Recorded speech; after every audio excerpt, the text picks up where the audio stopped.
Let's look at a model for chemical kinetics. How do chemical reactions occur? Okay, so we already have some indications. For example, we have seen how the rate of reactions depends on the concentrations. Okay, on the concentrations of the reactants. Okay, or the reacting species. So we can write the initial rate for the reaction. So we have this reaction A plus B, then giving us products. So we can write the rate of this reaction as rate is equal to K A to the power N, then B to the power M. Okay, where the order of each reactant depends on the detailed reaction mechanism. Okay, so later on we shall look at the reaction mechanism to see the steps which can occur for a product to be formed. Okay, so temperature also affects the rate of a reaction. For example, we put food in we have food in refrigerators because we know that food spoilage once is put in the refrigerator, the food spoilage is retarded. So you can see how temperature affects. Okay, so we are going to discuss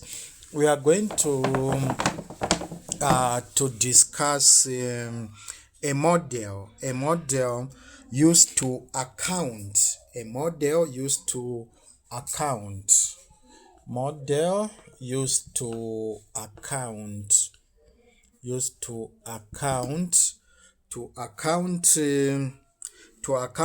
for the observed characteristics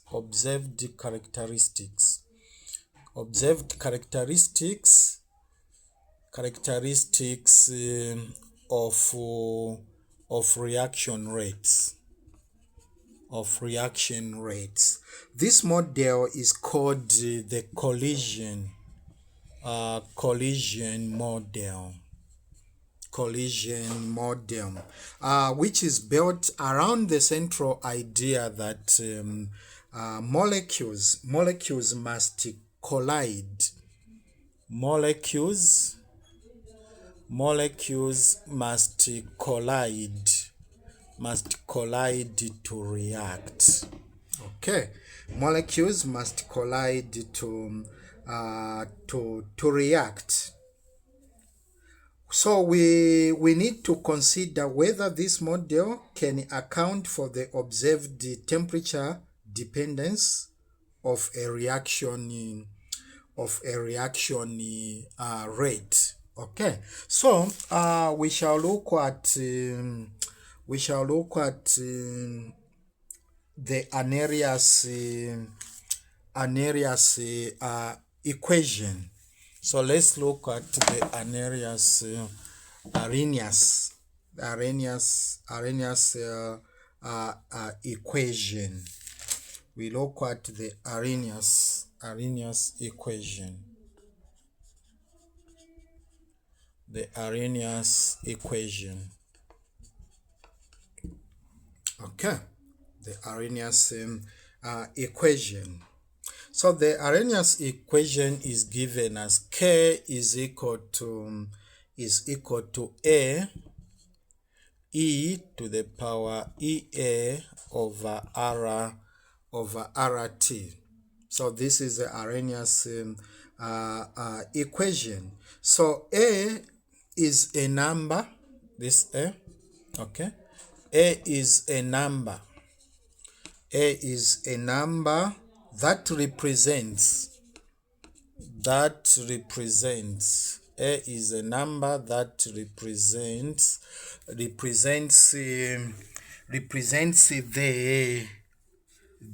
likelihood. A is a number that represents the likelihood. The likelihood that collisions would occur. That collisions would occur with a proper orientation. With proper orientation. Collisions would occur with proper orientations per reaction. Okay, so that is A. Then the name for A is called the frequency. So A is a frequency factor. A is a frequency factor. Okay, so then you can see in this equation we also have some variables that we need to identify. Okay, R is a gas constant. R is the gas constant, which has a value 8.314 joules per Kelvin, joules per mole. Okay, that is the value of R. Okay, you can even add the 5 in some text if there's a 5 there. Okay, then EA is the activation. EA is the activation energy. That is the minimum energy required for a reaction to occur. Okay, then T, that's the Kelvin temperature. Okay, so now using the Arrhenius equation, we can take the natural taking the natural logarithm on both sides. Taking the natural logarithm on both sides of the Arrhenius equation, it gives we'll have ln K.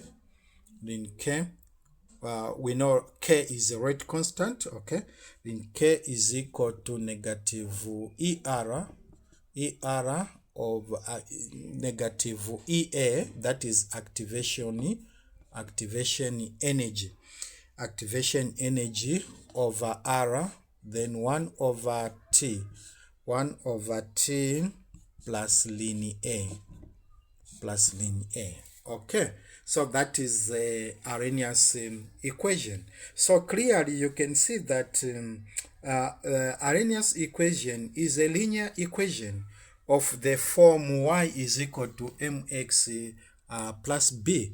So this is y is equal to mx plus b. So it means that a plot of ln K,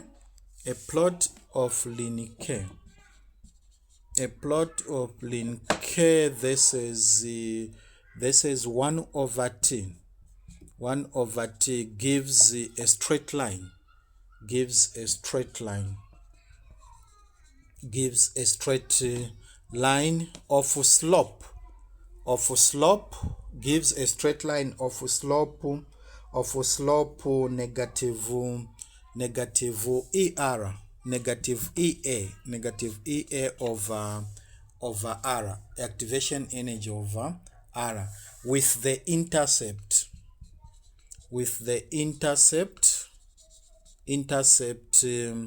uh, linear.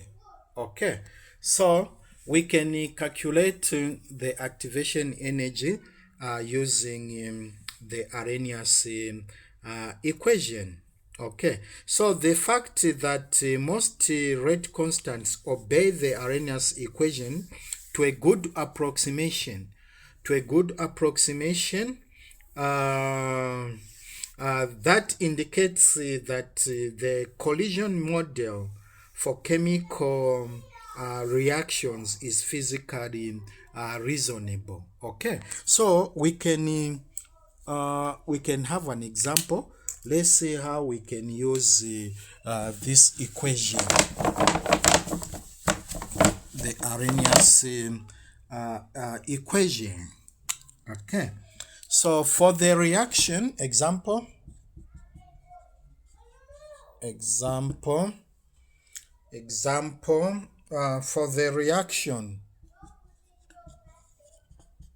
for the reaction N2O5 then plus forms NO2 gas plus oxygen.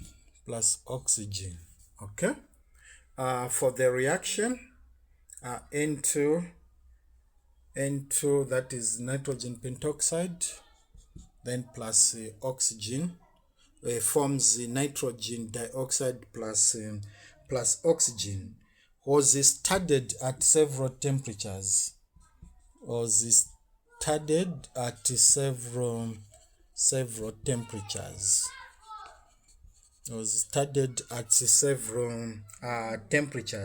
And the following values of K were obtained. Okay, so let's see the values of K. So K per second,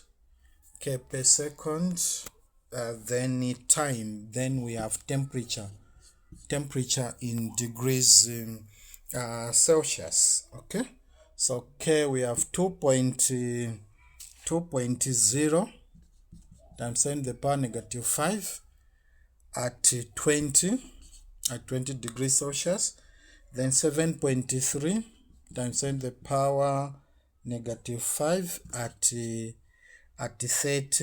2.7 times 10 to the power negative 4 at 40, then 9.1 times 10 to the power negative 4 at 15, then 2.9 times 10 to the power negative 4 at 60. Okay, so these are the values of K at various temperatures. Okay, then now the question is calculate the value of EA. Calculating the value of EA, that is activation energy. Okay, activation energy. So in order to calculate the value of EA, remember we need to plot a graph of ln K. This is 1 over T. This is 1 over T. Okay, so we generate a table now. We shall need to convert this temperature, so we can use the same table. Okay, so we are going to introduce some more columns. Okay, so here we shall have temperature in Kelvin. We'll convert temperature into Kelvin. Then the other column should be for ln K. Okay, ln K. So we are going to introduce that, because that's the information we need when plotting. Okay, so change this temperature. So here we have 290 293, 293, 303. We are changing degrees Celsius to Kelvin by adding 273. Okay, so 293, 303. Then next we have 313, 313, 323, 323, then 333. Okay, so we have converted temperature in degrees Celsius into Kelvin. Then now we find the linear K, the natural logarithm of 2.0 exponent negative 5. It is giving us negative 10, negative 10.82. Negative 10.82, the first one. Linear 7.3 exponent negative 5, we have negative 9.53. Then next we are getting 8.22, 8.22, then negative 7.00, 7.00. Then the last one is negative 5.84. Okay, so you generate a table like this one. Then now we shall need to plot, to make a plot. Okay, so you draw a plot, you draw a graph on your you can plot on your graph paper. Then on the y-axis here you have linear K. On the y-axis it's linear K. Okay, natural logarithm of K, natural logarithm of K. Then on the x-axis, you have 1 over t.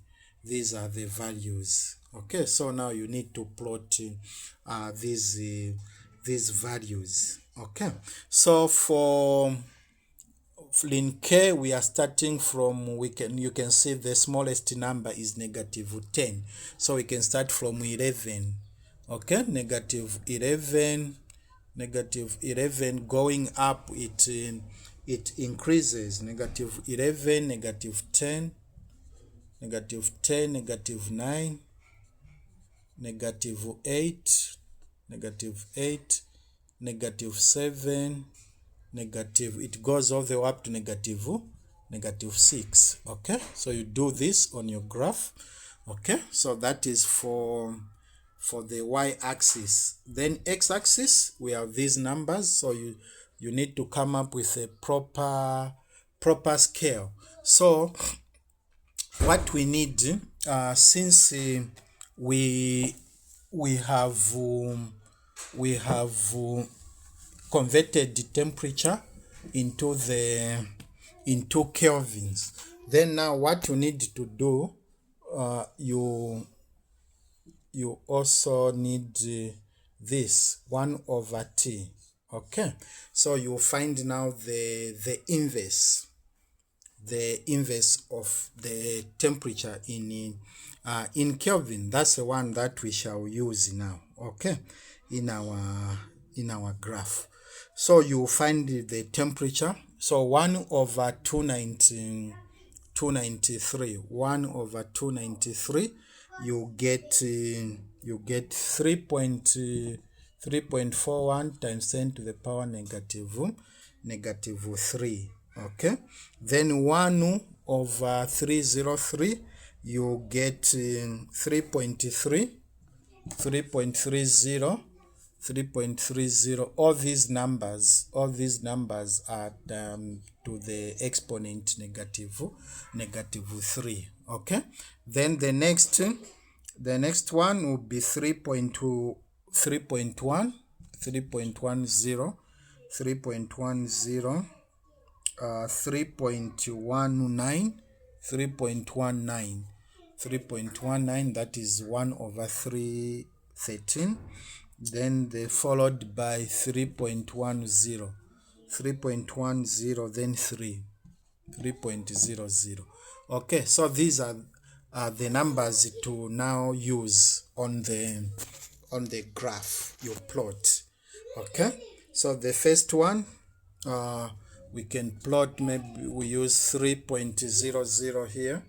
3.00, then we go to 3.25 all the way up to 3.5. Remember, we have the exponent, that is 10 to the power negative 3. Then now we plot these points. Okay, so we have 3.41 comma negative 10.82. Okay, so you plot that. Okay, so 3.41, then comma negative 10, negative 10.82. Okay, so we start plotting the values, okay, to see if we shall get a straight line. Okay, so 3.4, maybe 3.4 is somewhere this side. Okay, comma negative 10, negative 10 point something here. Okay, so you plot, then you go to another point, this one 3.3 somewhere there, comma negative 9. Okay, you plot there, you plot like that. Okay, then you come to 3.19 comma negative 8. Okay, 3. Comma negative 8 somewhere there. Then the last one is 3 comma negative 5, which is close to 6 somewhere here. Okay, so you can see clearly here that it is giving a straight line. So a straight line is formed. Okay, then now you find the slope. You find the slope of the line. Okay, so slope is equal to delta y over delta x. So in this case, our delta y is delta ln k over delta 1 over t. Okay, so to find the slope, you only you can pick the first and the last. Okay, you pick this point and that one, then here this one and that, then you do your calculations here. Okay, so once you do that, you find that the slope is equal to negative 2.1 times 10 to the power 4 times 10 to the power 4 Kelvin. Okay, so that is the slope. That is the slope of the line. So the slope can now help us to calculate activation energy, EA. Okay, so we know that slope is equal to negative EA over R, negative EA over R. So it means EA is equal to negative R slope. Okay, EA, activation energy, is equal to R, negative R times slope. So negative R, which is 8.314 joules per Kelvin. Joules per Kelvin more. Okay, joules per Kelvin more. Then times the slope. The slope that we have found is negative 2.1 times 10 to the power 4k. Okay, so you can see the k will cancel. Then you multiply this number. Negative will give us a positive. So when you multiply now, we are going to get 1.0 times 10 to the power 5. That is joules per mole. Joules per mole. Okay, so that is our activation energy. That is our activation energy. Okay, then always remember that R R has unit 3.14 joules per Kelvin mole. Okay, these are the units for R.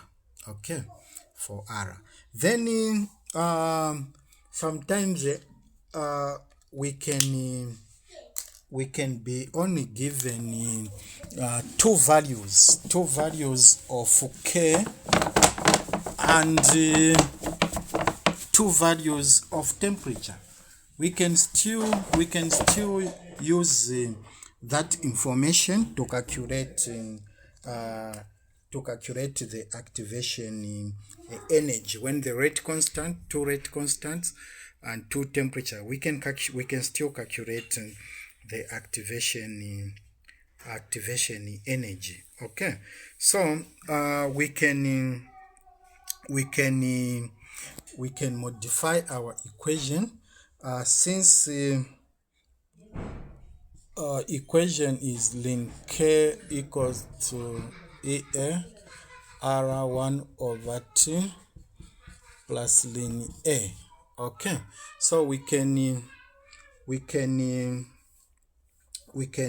write this equation as for two temperatures. Okay, so if we have two temperatures and two rate constants at temperature T2 and K2, that's the rate constant. If we have rate constant 1, rate constant 2, T1 and T2. Okay, so this equation can now be written as ln K2 over K1. Ln K2 over K1 is equal to EA over R 1 over T1 minus 1 over T2. Okay, so this is the equation we can use to calculate ER at two different temperatures. Okay, so let's have an example. Let's see how we can use the equation. Okay, so example,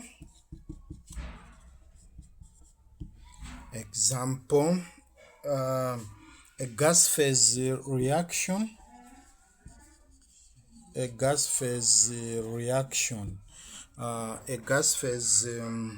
reaction between methane. A gas phase reaction between methane and diatomic sulfur. Between methane and diatomic sulfur. And diatomic sulfur is given by the equation CH4 methane gas plus diatomic sulfur forms the carbon sulfide plus hydrogen sulfide gas. Okay, so at 550 degrees Celsius, the rate constant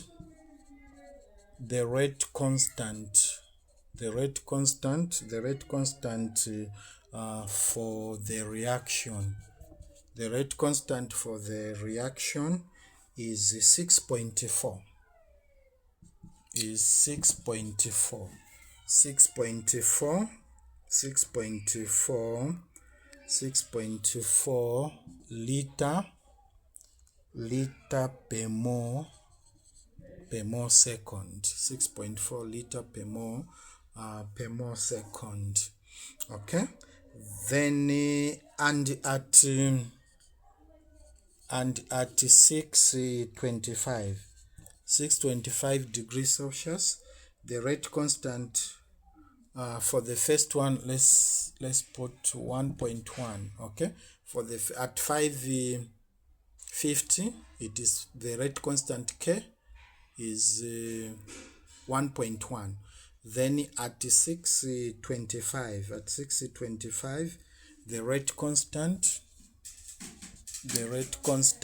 is 6.4. liter per mole second. Okay, so these are the rate constants. So using these values, calculate EA, the activation energy. Calculate EA, the activation energy. Okay, so what we need to do here, first of all, always remember to convert temperature into kelvins. Okay, so our K1 is equal to this one. Okay, 1.1 liter per mole second. Those are the units, or molar per molar second. It's just the same. Okay, so that is our K1. So T1 is equal to 550. Then in kelvins, that is 823. Okay, so in kelvins we have 823. Then K2 is equal to 6.4 liter per mole second. Then T2 is 625, which is equal to 898 K. Okay, so now we use our equation. So our equation is ln K2 over K1 is equal to EA over R, 1 over T1, 1 over T2. Okay, then now we substitute the values. So we have ln K2, that is 6.4 over K1, 1.1. So we assume the units have cancelled. Okay, then EA over R, we know R is a constant, okay, which has a value of 8.314 joules per Kelvin mole. Okay, then now we have 1 over T, which is our T1 is 823. So T1 is 823K, T2 898K. Okay, so these are the values. So you can see here, then you find the ln and multiply. Okay, and multiply.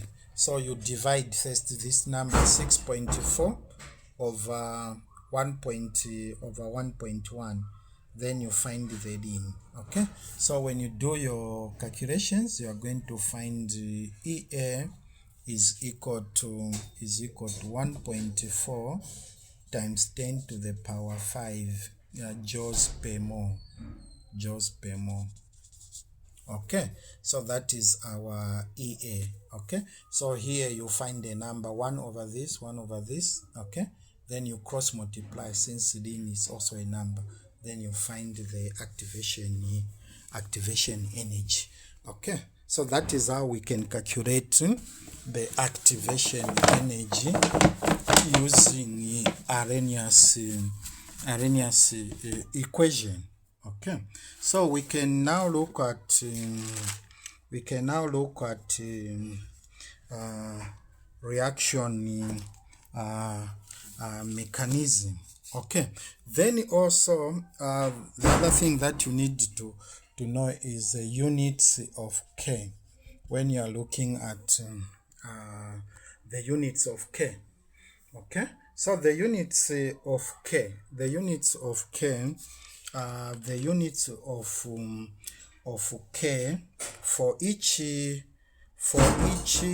reaction order can be calculated with the following formula. Okay, so if the reaction order is known, which is N, so we can calculate the units of K using the formula m 1 minus n, then T to the power -1. Okay, so if for a zero order, so if we have a zero order reaction, zero order, for a zero order, it means n is equal to what? Is equal to 0. So if you put a 0 there, it will be 1. It will be 1 minus 0. 1 minus 0, which is 1. So the units now will be mt to the power -1, okay, which we can have molar per second or molar per minute, etc., or even hours if you have. Okay, then for a first order reaction, it means n is equal to 1. If we put here 1 minus 1, it's giving us 0. Okay, so for a first order, the units will be t to the inverse of t to the power -1, which we can give us per second or per minute. Okay, so what of a second order? For a second order, it means n is equal to 2. So if we put there 1 minus 2, that is -1. Okay, so the units will be molar, -1, -1. Okay, which we can have units as molar -1, or we can have molar per minute, like that. Okay, so that's a formula you can use. Okay, so now let's look at the reaction mechanism. Okay, reaction mechanisms. Okay, so we first define the sequence of events,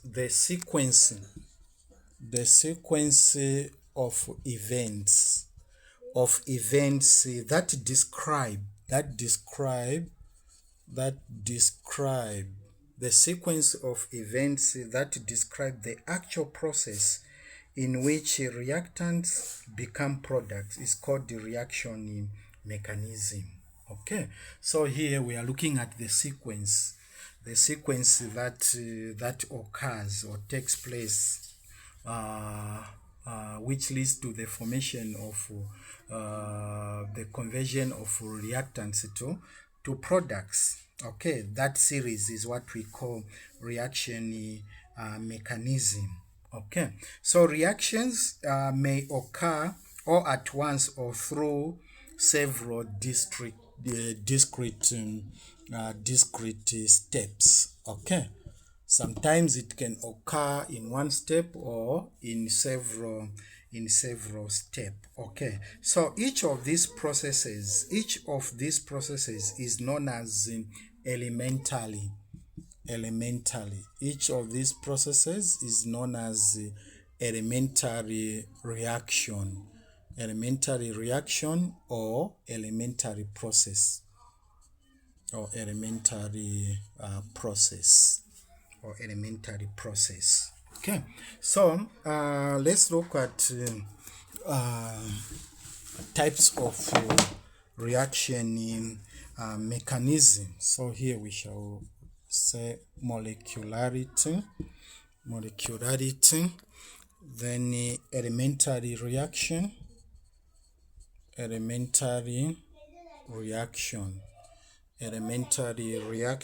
then rate law. Okay, so the unimolecular,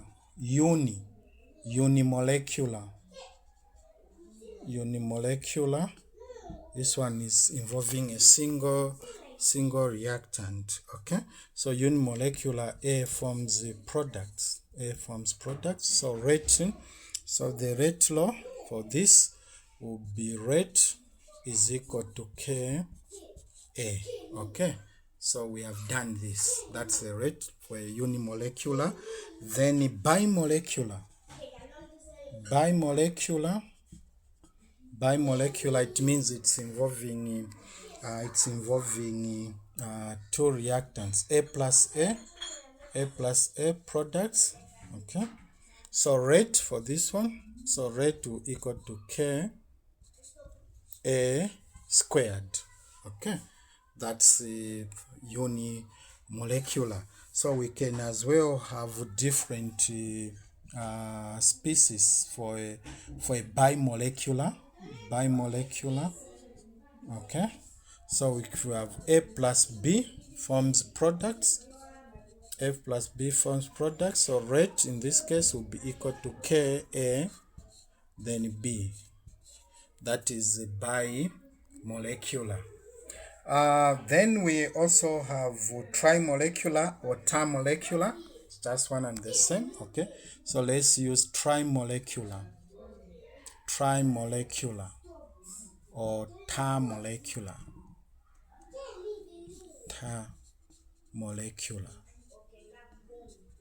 Okay, so we can have three reactants. In this case, we can have A plus A plus A, then forms products. So rate will equal to Ka cubed. Okay, that is if they are the same. So we can have another situation for trimolecular. A plus B, then products, so rate will equal to K A squared B. Okay, A squared B. Another situation for trimolecular, we can have A plus B plus C forms products. Okay, so this one rate will equal to K A B then C. Okay, so these are some of the reaction mechanisms that we shall consider. Okay, so molecularity. We have this term here, molecularity. Molecularity of a process. Molecularity of a process tells us how many molecules are involved in the process. Tells us how many molecules are involved in a process. Okay, that's the molecularity. Okay, so the rate law. The rate law for an elementary step is written direct from that step. Okay, so let's look at a multi-step mechanism. Multi-step mechanism. A multi-step mechanism. Okay, multi-step mechanism. So in a multi-step mechanism, one of the steps will be slower than all others. Okay, so one of the steps will be slower than all others. So the overall rate cannot occur faster than the slowest step. Overall rate cannot occur faster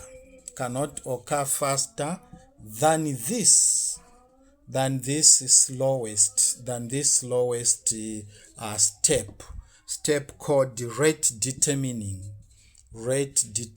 step. It is called the rate determining step. Okay, so for example, let's look at slow initial step.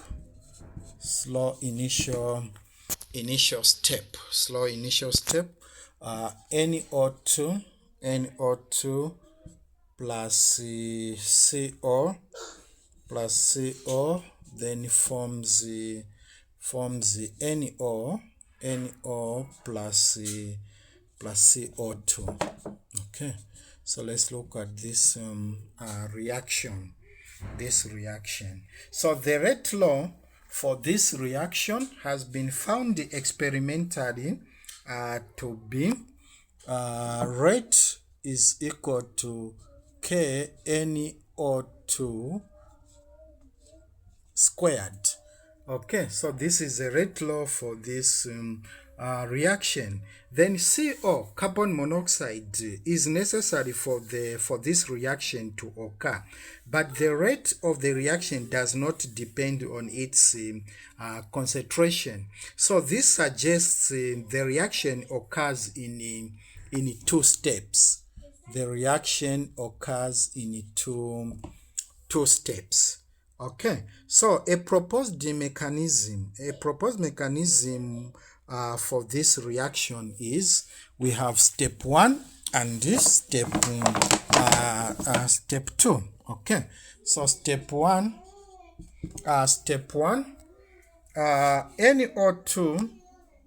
NO2 plus NO2 forms it's a reversible reaction. NO2 plus NO2 forms NO plus CO2. NO plus CO plus CO2. Okay, this is the rate, the step one. Okay, so now we go to step 2.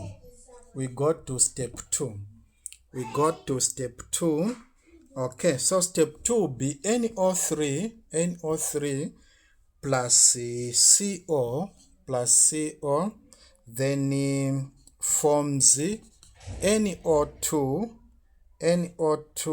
plus CO2. Okay, so the first step is slow. Then the second step is fast. Okay, so looking at these two steps, you can see that it will still give us the overall reaction if we look at the way we have NO2 plus NO2 forms the NO3. It gives us NO3. Yeah, NO3 plus CO2. Then the second one, NO3 plus CO, we have NO2 plus carbon. The first one, sorry, so here it should give NO. NO. So looking at these two steps, it will give us the overall reaction. So you can see here that this NO3 may cancel with that NO3. Okay, then this NO will go and will remain with NO2 plus CO forms NO plus carbon dioxide. That is the equation that we have at first. Okay, so the NO3 intermediate is consumed in the second step. So as CO is not involved in the slow rate determining step, it does not appear in the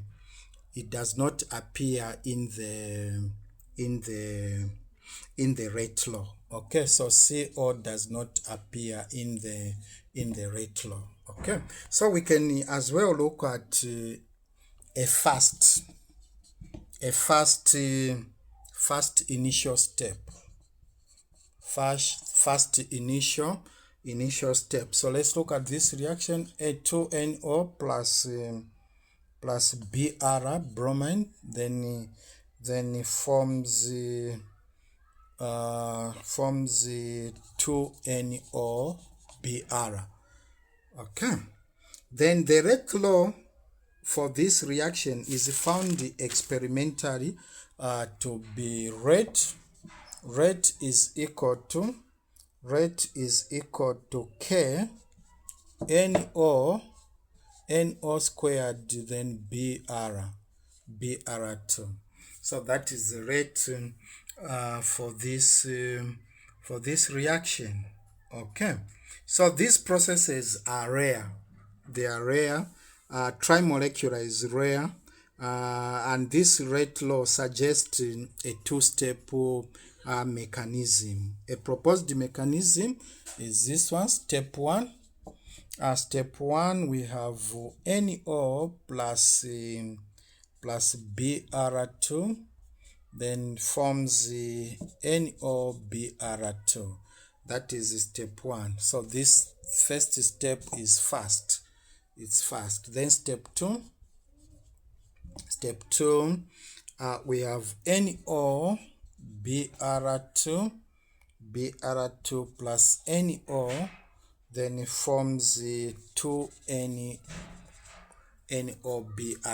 This is slow. Okay, this is slow. So step one is an equilibrium. You can see there. So meaning that we have the forward and reverse reaction. So the rate of the overall reaction depends upon the rate of the slow step. Okay, so we are going to have now rate 2, that is this slow step. Okay, so rate 2 is equal to K2. Rate 2 is equal to K2 NOBR2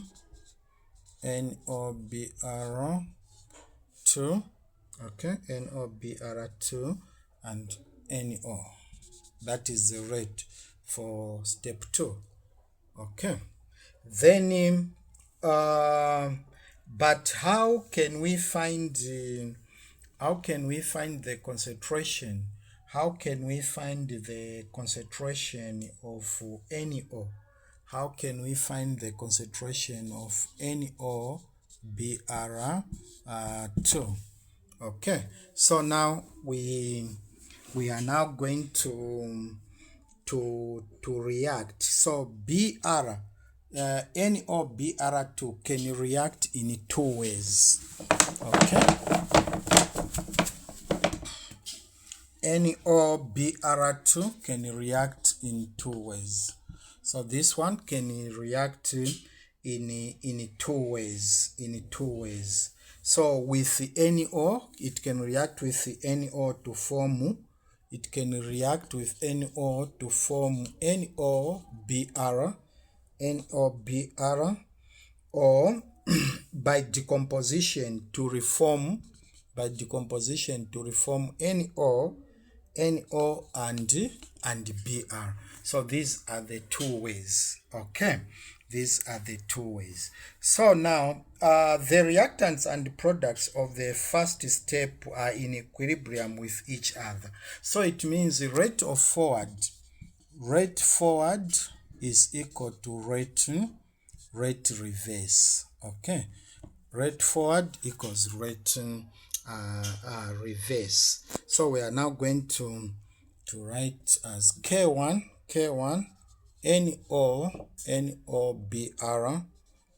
BR2, which is equal to K minus 1, showing the reverse reaction, then BR2.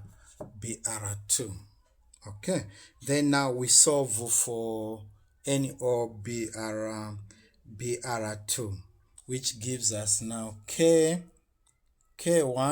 over K minus 1 is equal to NO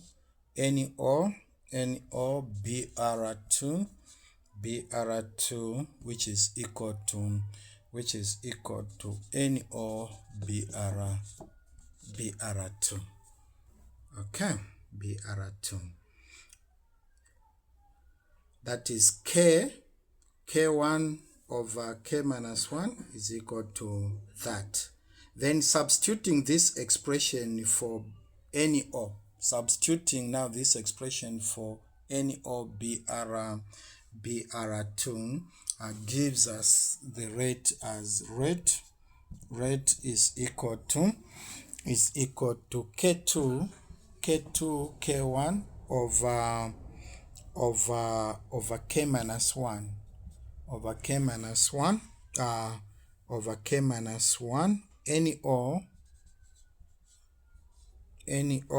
okay, any O BR2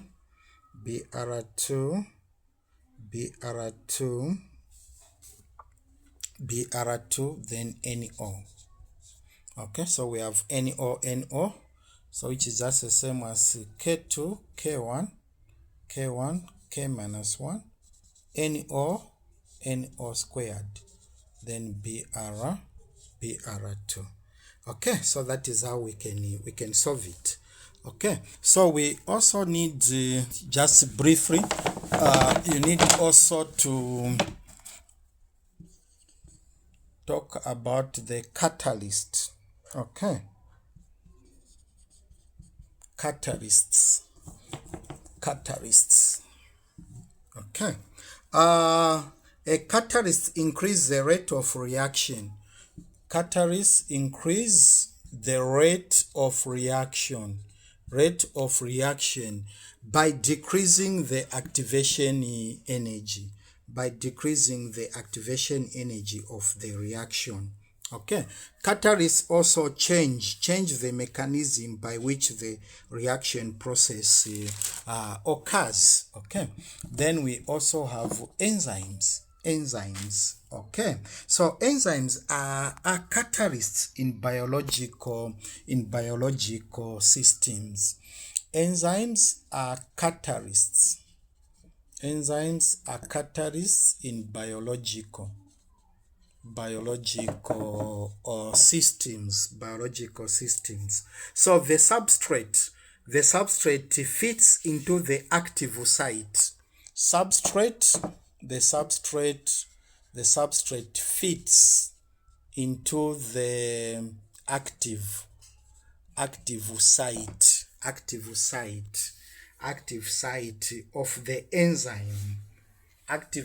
of the enzyme. Much like the key fits into the lock. Okay, so that's all about chemical kinetics. Thank you.